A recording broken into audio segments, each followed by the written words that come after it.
লজ্জা শরম হইল ইমানের একটা অংশ। জোরে বলুন সুবহানাল্লাহ। শরম জিনিসটা চিনুননি?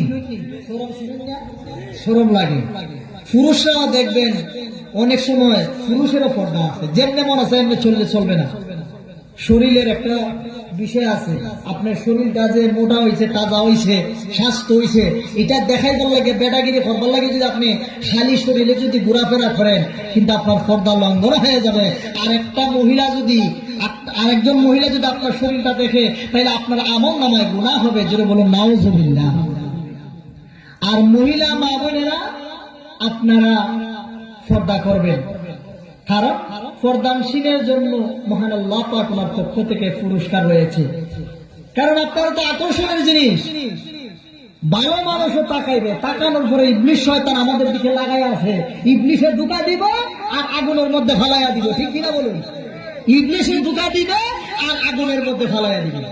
এই জন্য যাতে ইবলিস শয়তান থেকে আমরা বাঁচতে পারি। কিন্তু যদি আমরা তো